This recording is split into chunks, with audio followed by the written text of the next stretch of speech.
বৈষম্যবিরোধী ছাত্র আন্দোলনের নেতৃত্বে সংগঠিত জুলাই ছাত্র জনতার অভ্যুত্থানের রাজনৈতিক ও রাষ্ট্রীয় স্বীকৃতির জন্য গুরুত্বপূর্ণ জুলাই ঘোষণাপত্র আগামী ৫ আগস্টের আগে সর্বসম্মতভাবে চূড়ান্ত হবে বলে আশা প্রকাশ করেছেন সরকারের উপদেষ্টা মাহফুজ আলম।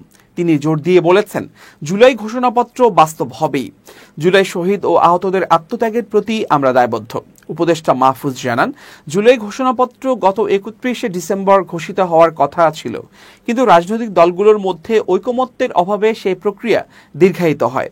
ফেব্রুয়ারির মাঝামাঝি সময়ে বিভিন্ন দলের খসড়া প্রস্তুত হলেও ঘোষণাপত্রের বিভিন্ন প্রস্তাবনা নিয়ে সংলাপ মীমাংসায় পৌঁছায়নি। বিশেষ করে বিভিন্ন ধারা নিয়ে রাজনৈতিক আদর্শিক অবস্থানের কারণে পরের ২ মাস আলোচনা থমকে যায়। তিনি আরও বলেন, মে মাসে ক্যাবিনেটে তিনি আবার ঘোষণাপত্র নিয়ে আলোচনা উত্থাপন করেন। সে সময় বিভিন্ন রাজনৈতিক দল এতে অনাগ্রহ দেখালেও জুন মাসে পুনরায় বিষয়টি উত্থাপন করা হয়। এরপরই সিদ্ধান্ত হয় যে সরকারের পক্ষ থেকে জ্যেষ্ঠ উপদেষ্টারা বিভিন্ন রাজনৈতিক দলের নেতৃবৃন্দের সাথে কথা বলে একটি সর্বসম্মত ঘোষণাপত্র প্রণয়ন করবেন। উপদেষ্টা মাহফুজ আশা প্রকাশ করেছেন যে সবাই ছাড় দিয়ে বৈষম্যবিরোধী ছাত্র আন্দোলনের নেতৃত্বে ছাত্র জনতার অভ্যুত্থানকে যথাযথ রাজনৈতিক ও রাষ্ট্রীয় স্বীকৃতির সুযোগ করে দেবেন।